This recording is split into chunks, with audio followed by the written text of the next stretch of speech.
Hola, soy José Manuel García Bautista y os quiero invitar a una conferencia muy especial. Os quiero invitar a pasear junto a mí por la historia de Gustavo Adolfo Bécquer, del genio sevillano que fue ese pionero en la literatura de las leyendas y del terror. Para mí, por supuesto, pero que también tiene ese sitio, ese lugar dentro de la literatura española como uno de los grandes de todos los tiempos. Un autor que dejó relatos que desde luego han pasado a la posteridad. Todo mortal. Esas fueron las últimas palabras de Gustavo Adolfo Bécquer. Cuentan que cuando Valeriano Bécquer murió, algo se rompió en el alma de su hermano Gustavo Adolfo. Era el mes de septiembre de 1870 y no iba a pasar demasiado tiempo hasta que la parca visitó a nuestro ilustre escritor. Inseparable desde su más tierna infancia, la tristeza le invadió y la ausencia se hizo insoportable. Y como tenía la salud quebradiza, murió meses después, no sin antes pedir a un íntimo amigo, el poeta Augusto Ferrán, que quemara sus cartas, pues serían mi deshonra, dijo, y también que si es posible publicaran sus versos, pues tenía el presentimiento que muerto iba a ser mejor y más conocido que vivo. Si hay un escritor que encarna a la perfección lo que es la literatura de misterio, ese es sin duda Gustavo Adolfo Bécquer. Si para los anglosajones son insustituibles Edgar Allan Poe o H.P. Lovecraft, en castellano su figura se realza cuando se conoce todo lo que ocultan sus rimas y leyendas. Una dimensión desconocida que adquiere un nuevo valor viniendo siempre de su hábil pluma. Y es que Gustavo Adolfo Bécquer, nuestro protagonista, para conocer mejor su forma de pensar y también lo vinculado que estuvo al espiritismo o el ocultismo, debemos de conocer su vida, las dificultades por las que pasó y su experiencia vital que se plasmaron en sus obras. Se llamaba realmente Gustavo Adolfo Claudio Domínguez Bastida, Gustavo Adolfo Bécquer, que nació en Sevilla el 17 de febrero del año 1836 y pasó una buena parte de su vida en Sevilla. Con el paso del tiempo pasaría a ser uno de los autores de la literatura española más reconocibles, más reconocidos y aclamados por su estilo, por el concepto de romanticismo, por la profundidad de sus composiciones y también por sus relatos. Y ha sido uno de los grandes inspiradores de autores como por ejemplo Rubén Darío o el mismo Juan Ramón Jiménez o Antonio Machado, también sevillano, pero también un pionero. No tuvo una vida fácil, quedó huérfano siendo niño, pero jamás perdió la ilusión o la capacidad de soñar.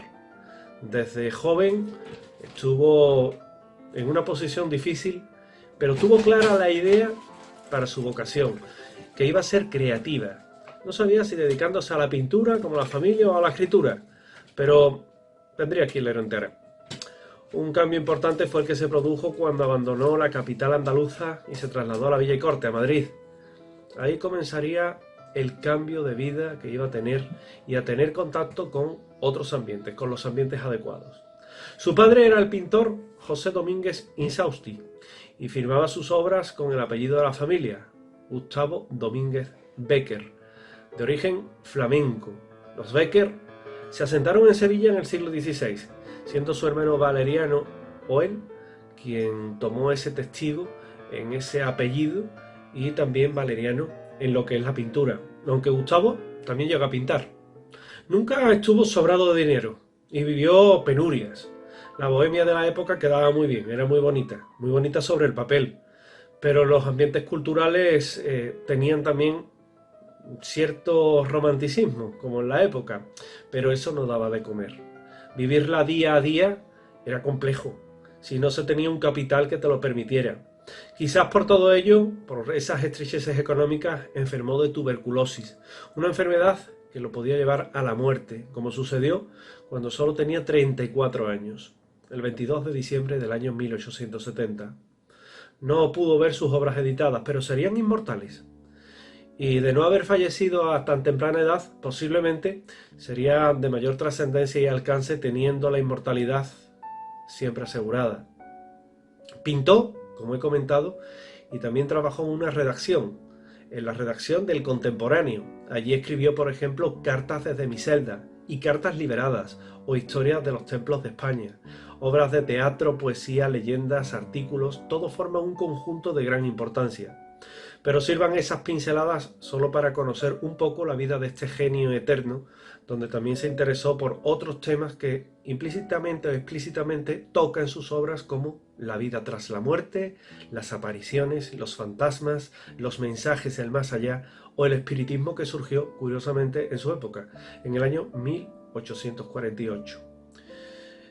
Tuvo influencia del espiritismo porque era algo que lo estaba viviendo, lo iba a vivir tanto en Sevilla como en Madrid. Eso es inexcusable. El movimiento espiritista entra en España vía Cádiz y Sevilla hacia el año 1854-1855. Y los primeros libros y noticias del espiritismo que se tienen lo hacen en los medios de comunicación. Y el propio Becker escribía el 28 de enero de 1963 algo muy curioso. 1863.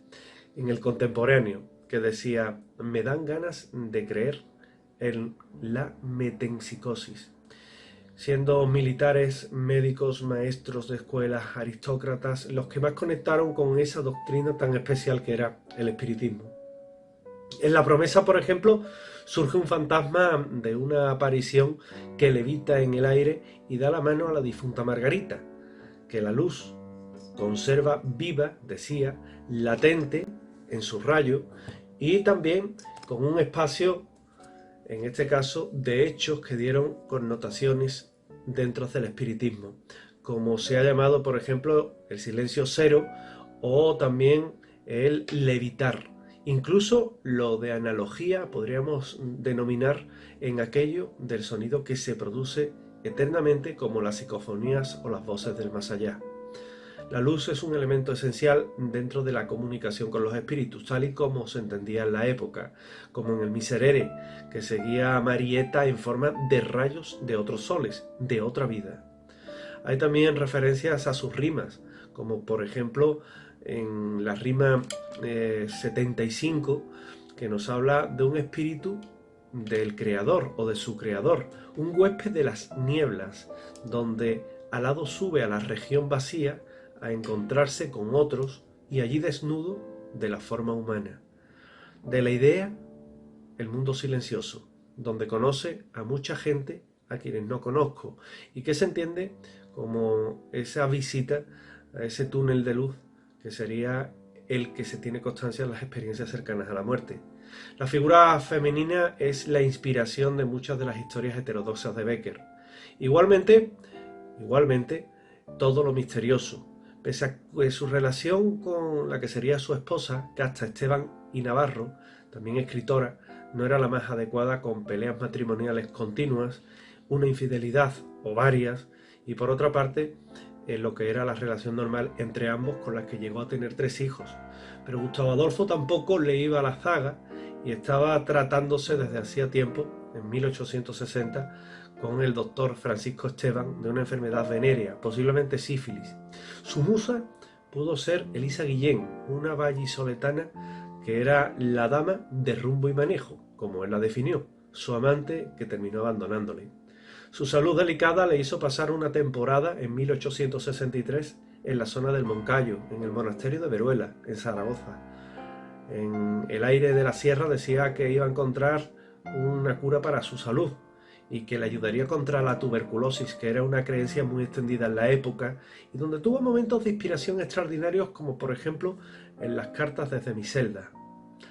Una vez recuperado, o eso creía, regresa a Sevilla, donde estaba muy extendido el espiritismo ya, y donde es nombrado censor de novelas en 1864, un cargo que ya había ejercido anteriormente y que seguiría haciéndolo hasta 1867 en Madrid. Sobre todo habla Daniel Suárez Axtazu, médium de la Sociedad Espírita Española, que en la época Marieta tiene dos especies de existencia, una primera y una segunda. Es una obra, dice este autor, que emanaba los elevados espíritus de Marieta y Estrella, de 1874, que es, nótese, la fecha de esa segunda edición en Madrid por parte de la impresa Folguera. Así, se dice que Gustavo Adolfo es capaz de no perder ni una sola de las vibraciones que desprenden y también se tienen de la armonía que se extiende en el espiritismo y también en el espacio, y que marcha a perder los torrentes de las últimas notas en los linderos de los apartados de lo infinito, y toca las circunstancias más tenues, que examina a los elementos más simples y analiza también los detalles más delicados, los pensamientos, la elocuencia, y entregando sentimientos a un lirismo eterno, y puede también describir bellísimos marcos, cuadros con los que poner de manifiesto esas sensaciones. Así, lo sobrenatural, lo ultraterrestre, lo etéreo está muy presente en las obras de Gustavo Adolfo Bécquer. Las obras tienen y dan pistas que no debemos dejar pasar. Todo es un compendio de saber esotérico, escondido entre sus rimas y leyendas. Eso es incuestionable, y lo demuestra el gusto tácito por los temas que tiene el autor sevillano. Fue uno de los baluartes del romanticismo, viajó por toda España y se hizo eco de muchas historias populares que eran parte de la tradición oral. Es curioso comprobar cómo cuando llega la noche de Halloween, el día de Todos los Santos también, muchos se reúnen en torno a los cementerios y leen algunas de sus obras. Incluso en algunos lugares, se asoma un gato, en algunos lugares de los que escribió, podemos decir que o fueron protagonistas sus relatos, como la famosa Venta de los Gatos, o el Parque de María Luisa, o el Cementerio, en este caso, que también está muy vinculado a todo lo que es la obra de Gustavo Adolfo Bécquer. La muerte, al fin y al cabo, que es lo que nos quiere decir con esos lugares que encuentra y que busca. O, por ejemplo, el casco antiguo de la ciudad, que también tiene una importancia bastante alta dentro de lo que es su obra. Uno de los lugares más bellos que encontramos en Sevilla es la llamada Glorieta de Bécquer, donde nos vamos a dar de bruces con un conjunto escultórico que dicen absolutamente de todo en torno a un símbolo, el amor. Está Gustavo Adolfo y se le representa sobre un pedestal octogonal, y el número 8 está muy vinculado también a ese lugar. El número 8, que está muy vinculado a los templarios, y donde también él, Gustavo Adolfo, habla del temple. Es también muy curioso porque tenemos al busto del poeta que nos recuerda su nacimiento y su defunción. A su lado, por ejemplo, hay 3 mujeres sentadas que son 3 estados diferentes, los 3 estados del amor: el amor ilusionado, el amor poseído y el amor perdido, y que dan vida a la rima de Bécquer, el amor que pasa. Los invisibles átomos del aire en derredor palpitan y se inflaman, el cielo se deshace en rayos de oro, la tierra se estremece alborozada, oigo flotando en olas de armonía rumor de besos y batir de alas, mis párpados se cierran. ¿Qué sucede? Dime. ¡Silencio! Es el amor que pasa, decía en aquella rima. Pero falta algo más, un detalle importante. Una figura de bronce, moribunda, dolorida. Es el amor herido. El amor herido que a todos, a quien no, alguna vez le ha hecho daño. Y junto a él Cupido, que da forma a aquello del amor que hiere, con sus flechas. El amor que puede llegar a la vida de una persona, así como el desamor. Fue una iniciativa de los hermanos Álvarez Quintero y remata el conjunto de Colau y Bechini, un grupo de sauces llorones que ponen el broche perfecto a una obra perfecta que el propio Gustavo Adolfo Bécquer hubiera aplaudido. Uno de sus relatos más especiales es el que nos habla de un suceso que tuvo lugar en el convento de Santa Inés, próximo a la plaza del Cristo de Burgos, con especial significación en la ciudad. Relata cómo una noche, en el siglo XVI, Maese Pérez debía tocar una pieza tradicional en la Misa del Gallo. El excelente organista no hizo acto de presencia, la muerte le rondaba y una enfermedad era el preludio de la misma. Finalmente acudió en su lugar otro organista que no se acercaba a la calidad del primero. Por supuesto, esta leyenda contada así, grosso modo. Y cuando repentinamente entró aquel hombre en volandas del pueblo, llevado por su seguiraude, el viejo músico ya enfermo, se disponía a tocar su última pieza. En su rostro, la expresión de la cercana muerte, y cuando comenzó a interpretar aquella pieza en aquel órgano, sonó mejor que nunca. Era como si los propios ángeles inspiraran cada nota. Un momento tan épico fue interrumpido con la última nota que hace, y un grito, el de su hija, alertaba de la muerte de Maese Pérez. Al año siguiente se buscaba quién tocara en la misa. Su hija también podía, pero por respeto a su padre no quería hacerlo. Así, aquella noche no habría nadie frente al instrumento, pero en el momento de la consagración se decide que debía haber alguien. E invitan a un músico que no tenía la misma calidad de Maese Pérez. Cuando aquel hombre se dispuso a tocar, aquel órgano comenzó a tocar solo, bajó asustadísimo. Podía verse como alguien con el mismo estilo que Maese Pérez estaba tocando de forma inconfundible. De forma inconfundible y muy similar a quien falleció un año antes. Las teclas se presionaban solas y el hecho fue totalmente paranormal, sorprendiendo a cuantos estaban allí presentes en aquella misma misa. El espíritu de Maese se había manifestado para acudir a su cita anual. Ya no lo volvería a hacer más. La rima 7 viene a acompañar esa misma leyenda, que dice: del salón en el ángulo oscuro de su dueño, tal vez olvidada, silenciosa y cubierta de polvo, veíase el arpa.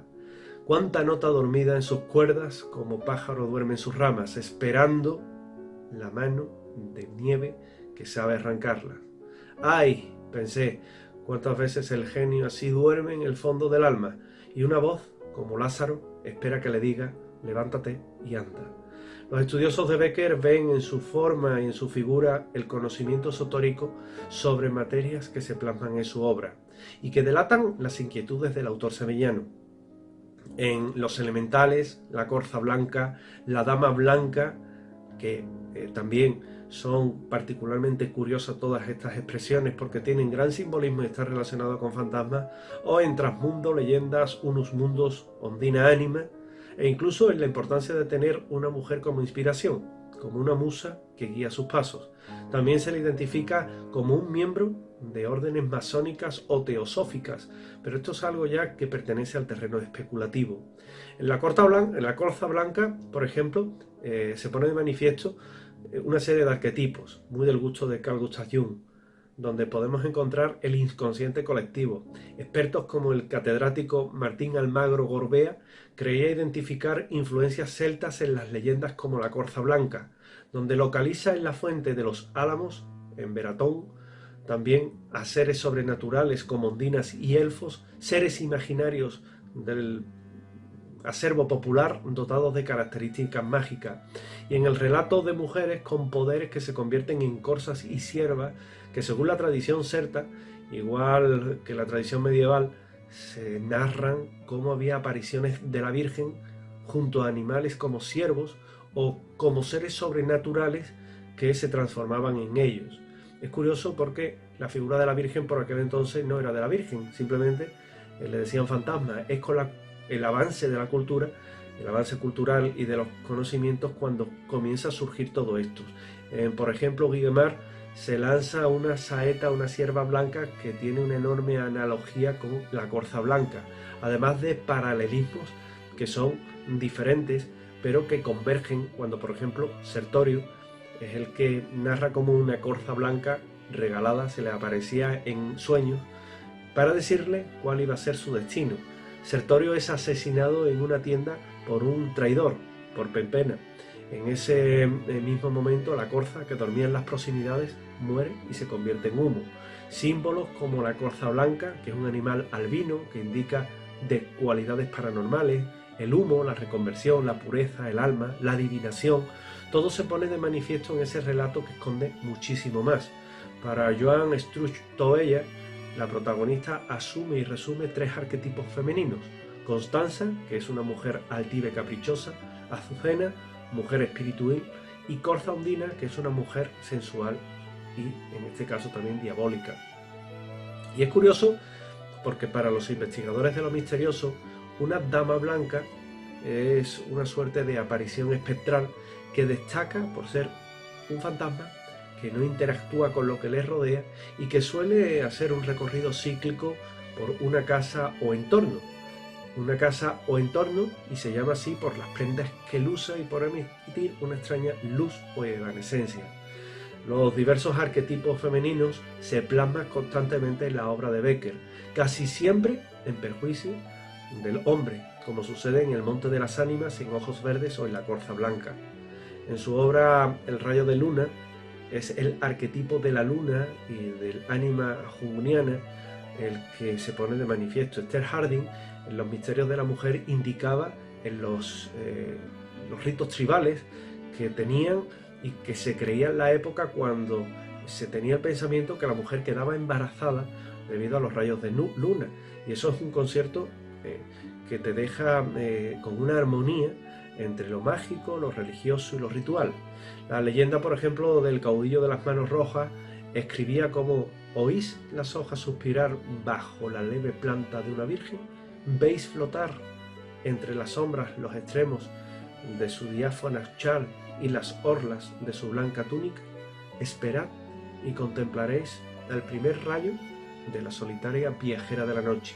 Esperad y conoceréis a Sianat, la prometida del poderoso Tipot Deli, la amante de su hermano, la virgen a quien los poetas de su nación comparan a la sonrisa Bernache, que lució sobre el mundo cuando éste salió de sus manos. Así, las hadas, los duendes y todas las criaturas tienen un peso específico dentro del concepto beckeriano, en el que también se retrata parte del folclore. Otro relato eterno de Becker es el del Monte de las Ánimas, con un alto componente de misterio, enmarcada dentro de la colección Soria, que habla de cómo el joven Alonso trató de complacer a su prima durante la noche de difuntos, la noche de la festividad de Todos los Santos.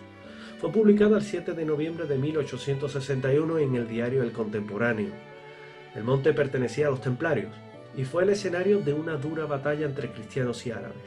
Tras un derramamiento de sangre enorme, fueron enterrados los cuerpos, contándose cómo la noche de los difuntos las almas corren junto a los animales en ese mismo lugar. Alonso quiso hacer un regalo a Beatriz, una joya de valor sentimental. Ella correspondió diciéndole que en el Monte de las Ánimas perdió una banda azul, que era su regalo, así que el joven decidió ir a buscarla.